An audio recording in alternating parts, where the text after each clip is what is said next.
Kalau kita bicara tentang soliditas data ini memang sangat aneh ketika antara Setnek dan KPU itu berbeda dan berbedanya itu sangat drastis, fatal. Di Setnek dikesankan bahwa Gibran itu S1, pasca S2. sarjana dan kemudian untuk program insert atau UTS insert itu 2007-2010. Betul. Sementara di KPU dia tidak dikesankan pasca sarjana karena udah ketahuan dapat surat penyetaraan bahwa itu kelas 3 SMA atau kelas 12. Ini saya pesan juga ini bahaya sekali ya karena jelas University of Technology Sydney atau UTS itu sebuah universitas terkemuka di Australia ini dicatut loh. Iya. Dicatut loh oleh nggak tanggung-tanggung oleh KPU, oleh Mensetnek. Oleh Prokompim. Anyway, UTS tahu nggak kalau digituin ya?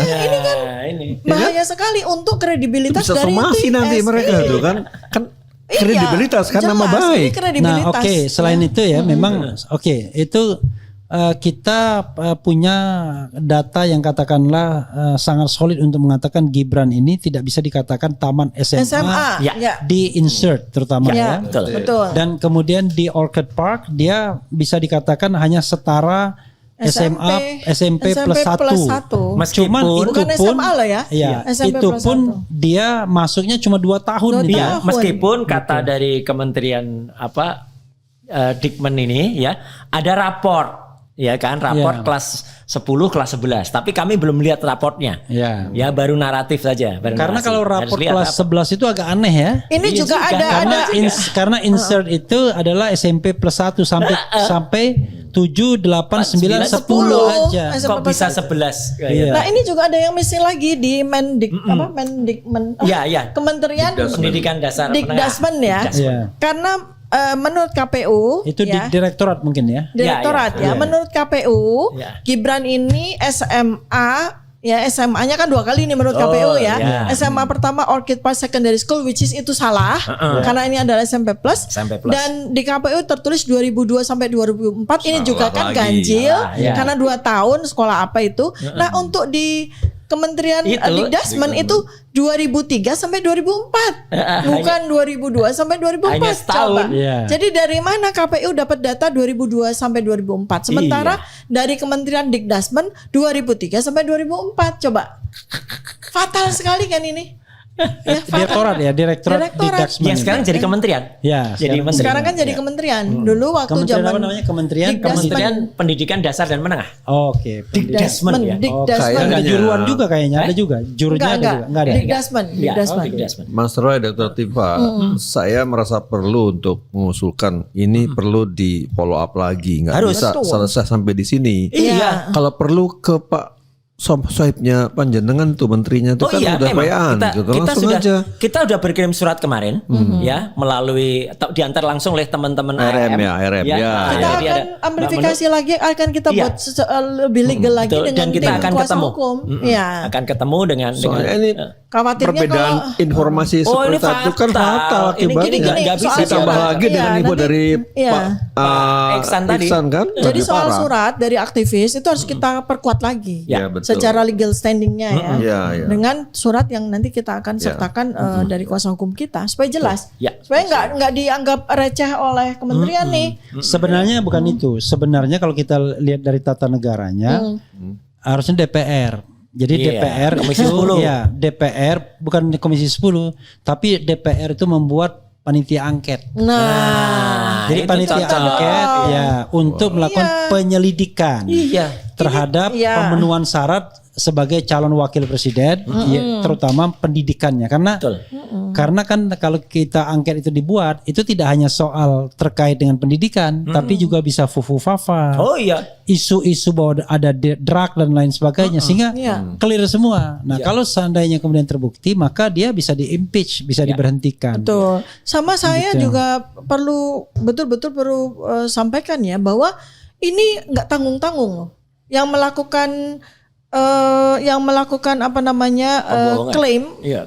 klaim atau pencatutan bahwa Gibran adalah lulusan University of Technology Sydney ini nggak tanggung-tanggung loh, kementerian loh dan KPU loh. Ini kan bisa saja UTS ini nggak terima dan melakukan bukan hanya sekedar somasi, begitu kan? Jadi ini kan memalukan di sekali. situs ini jelas banget loh. Di situsnya Prokompim ini Institut Sydney hingga lulus. Kan ini bohong sekali gitu. Iya, itu di UTS-nya itu ya. UTS-nya UTS-nya loh.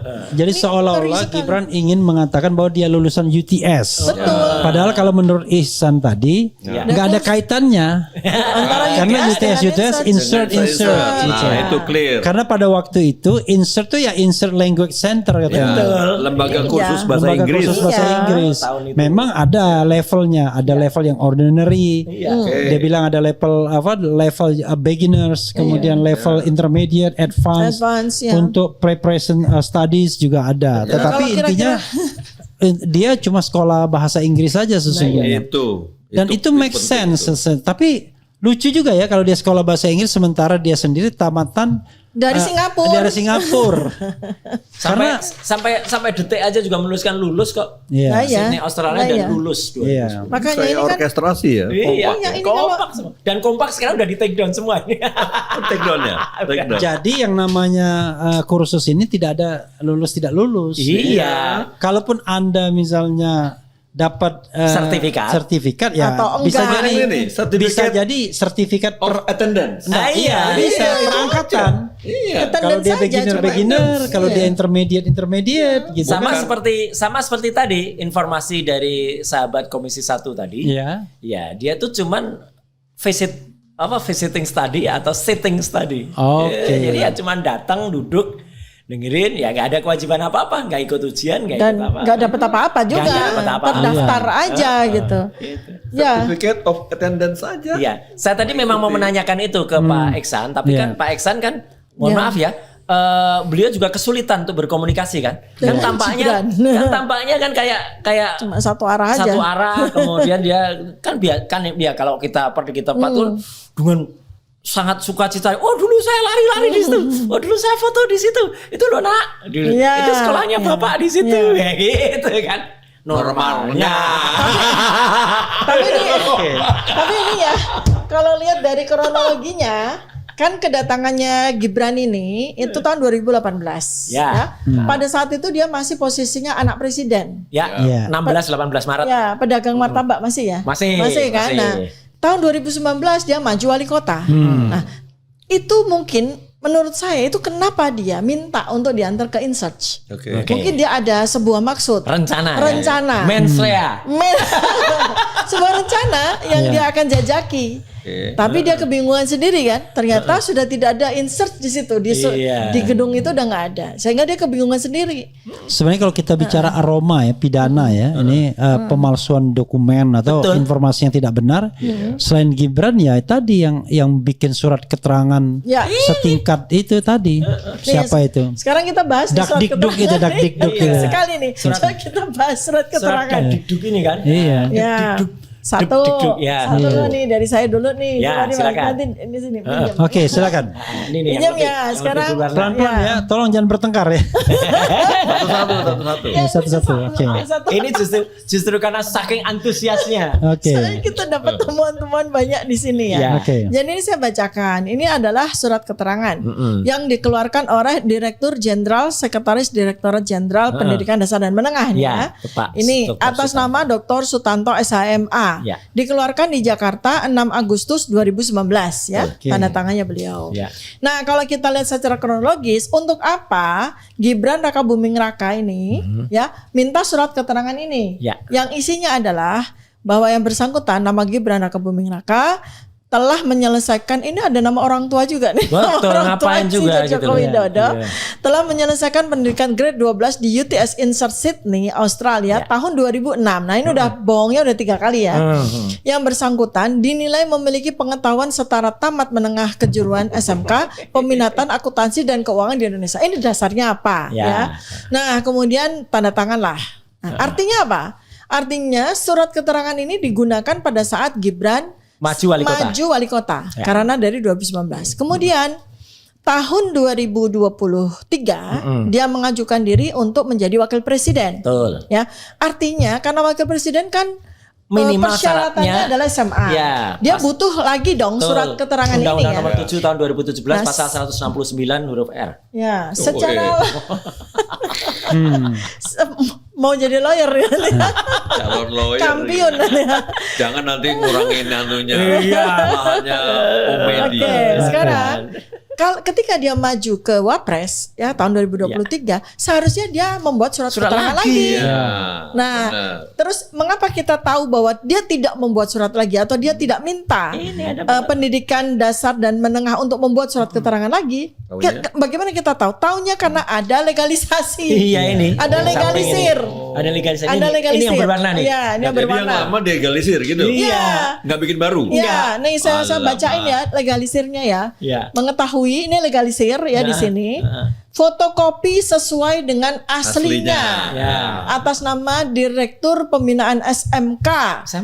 Kepala Sebagian Tata Usaha. Jadi direktur pembinaan ini bukan dirjen loh, direktur pembinaan. Ya. Nah, artinya kalau ada legalisasi berarti selembar surat keterangan ini kan dipakai lagi. Iya. Untuk apa? Untuk wakil presiden. Bayangkan wakil presiden orang nomor 2 di Indonesia bisa meraih jabatannya hanya dengan selembar surat keterangan yang difotokopi. Gak ada dokumentasi lain. Fotokopi yang dilegalisasi. Bayangkan betapa nistanya negara ini coba. Iya, pertanyaannya memang waktu dia minta legalisasi ini walaupun udah pasti nggak benar legalisasi. Dia menyertakan apa itu? Kan dia menyertakan kan harus ada proofnya kan? Iya. Gitu. Lagi pula surat keterangan ini. Dan kemudian ketika dia nunjukkan proof, kok masa salah ketik? Nggak mungkin kan? Karena di situ di 2006 dibilang. 2006. Sementara KPU 2004 2007 gitu. Dasarnya apa? Atau jangan-jangan ada dokumen lain yang mungkin kita nggak tahu? Enggak. Kalau kemarin Pak Eko Sutanto dan Susanto itu menyatakan hanya 2 raport. Dari Orchard Park itu, dan itu katanya kelas 10 dan kelas 11. Padahal yang ditulis di sini kan kelas 12. Oke, jadi dan ini surat ini Mas Refli dan Pemirsa Channel semua, bahwa surat keterangan ini pun sangat-sangat tidak layak ya gitu atau meragukan. Karena apa? Harusnya bentuknya adalah surat keputusan seperti ini. Ini surat keputusan. Jadi ada menimbang dan seterusnya, memutuskan bla bla bla gitu. Ini enggak ada sama sekali, dan kalimatnya juga kita lihat. Setelah menyelesaikan pendidikan grade 12 di UTS Inserts, itu aja sudah clear loh. Mana ada UTS menyelenggarakan grade 12? Sydney, Australia tahun 2006, yang bersangkutan dinilai memiliki pengetahuan. Ini kok kayak keyakinan aja ya, kayak rektor yang bilang kami meyakini bahwa dia tamat SMK. Kalau kita lihat tuh mens rea-nya adalah ingin mengesankan bahwa kelas 1 dan 2 SMA di OPSS ya kan. Kemudian kelas 3 di SMK UTS. Nah, cuman masalahnya adalah kenapa ya surat keterangannya 2006. Sementara dia sekolah in between 2004 2007. Lalu lagi di Setnek dibilang 2007 sampai 2010. Ini Setnek. Sementara Bro Isan tadi bilang cuma 6 bulan. Terus di Mendikdasmen cuma 2003 2004. Coba bayangkan. Setidak-tidaknya ada 5 versi. Bayangkan mengenai insert lah itu ya kan. Jadi versi 6 bulan, versi 2000 1,5 tahun, versi 2004, versi 2003 2004, dan kemudian versi 2004 2007 itu dari Mensesnek. Enggak, 2004 2007 itu masih KPU, dan versi Mensesnek 2007 2010. Coba bayangkan. Jadi kita ingin mengatakan bahwa kalau ada informasi yang simpang siur ini ya nggak mungkin lah DPR diam saja, harusnya lakukan hak pengawasan kan, ya dengan membentuk angket sehingga nanti solid informasinya, yang benar itu benar, kalau salah ya. Dan sekaligus Bang Refli, saya di sini juga menyampaikan kalau ada seorang yang katanya mengaku self proclaim dirinya pakar pendidikan itu, itu dia kan menceritakan idealnya begini ideal. Lah idealnya ini bukan ideal.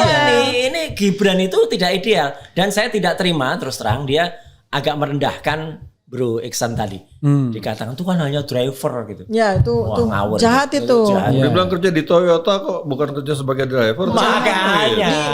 Diperbantukan tuh bukan sebagai driver, sebagai orang terhormat. Begini, saya ada pemikiran saja ya. Bagus. Kan ini tadi dari beberapa lembaga yang bersimpang siur tadi itu kan, tidak sama. Ya. Apa nggak sebaiknya lembaga-lembaga dijadikan satu di DPR, dikonfrontir satu-satu? Ya itu kan tergantung DPR-nya. Kalau DPR usul kita gitu dokter, usul kita begitu. Sebenarnya kan dengan hak angket itu langsung penyelidikan, dia bisa datang ke Australia langsung, nggak susah-susah. Harusnya seneng loh DPR kayak gitu ya. Iya. Tapi kenapa dia tadi bolak-balik melihat kita udah kayak melihat hantu. Nah, barangkali kewajiban Mas Roy sama Dr. Tifa adalah bagaimana membongkar MDIS-nya itu. Kok bisa tiba-tiba dia lulus MDIS menurut versi KPU 2007-2010. Alah udahlah, syarat di undang-undang KPU Undang-Undang Pemilu nomor 7 tahun 2017 itu SMA aja udah. Bukan, maksudnya gini. Kalau saya lihat ya, ada 3 potensi untuk mengatakan bahwa Gibran ini pantas di-impeach. Satu, soal persyaratan, yaitu dia tidak lulus SMA. Kedua, melakukan perbuatan tercela. Ini kan dia malsu-malsukan dan lain sebagainya. Soal memberikan impresi seolah-olah pasca sarjana. Dan ketiga, melakukan pelanggaran hukum berat.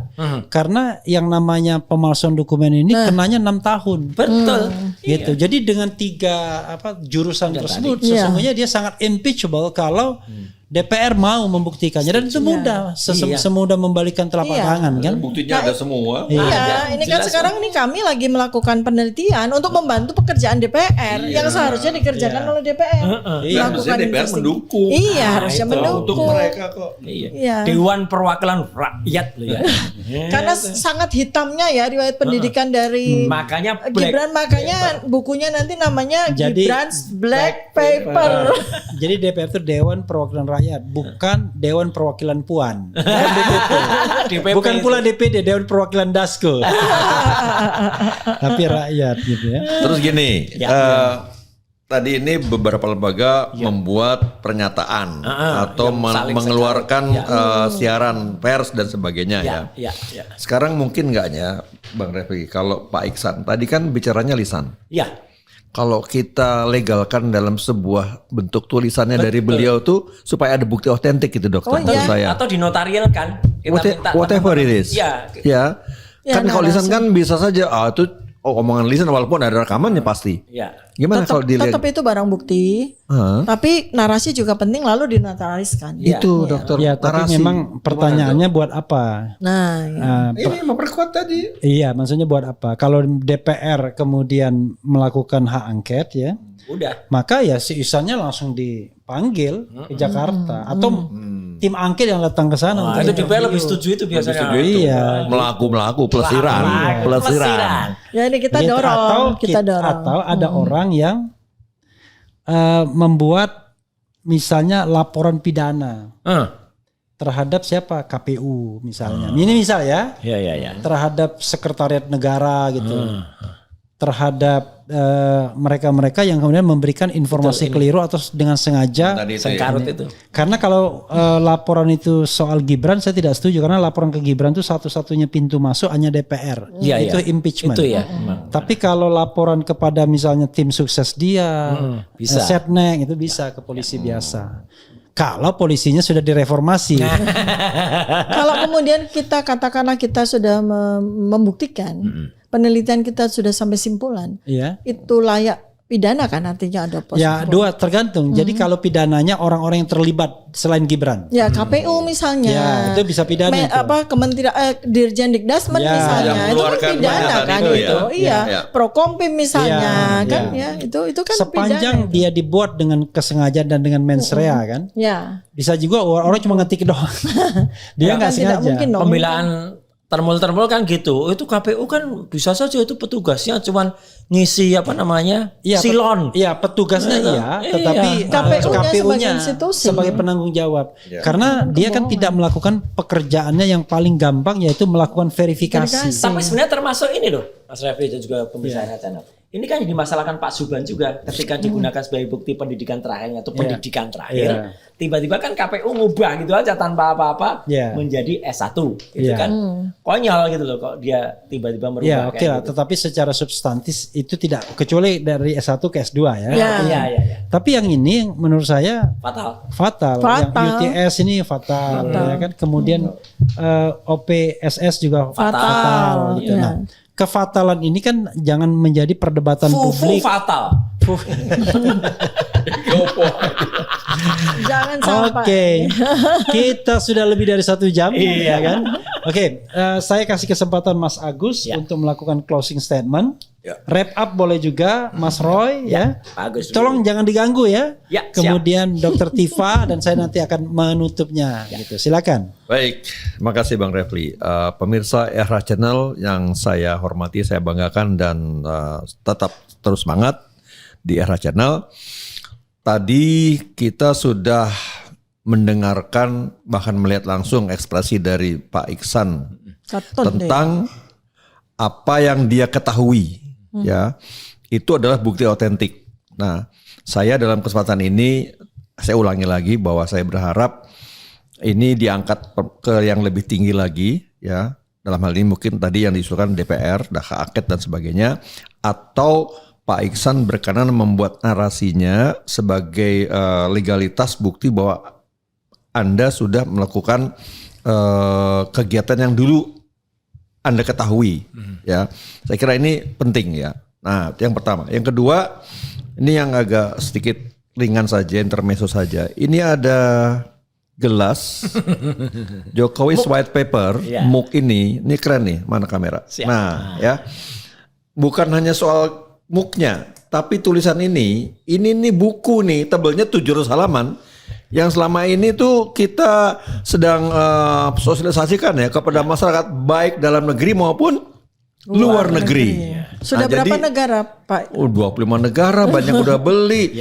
Sampai gimana cara ngirim di rumah bertumpuk itu dokter. Yang pesan luar negeri itu. Tinggal saya mikir gimana cara ngirimnya gitu kan.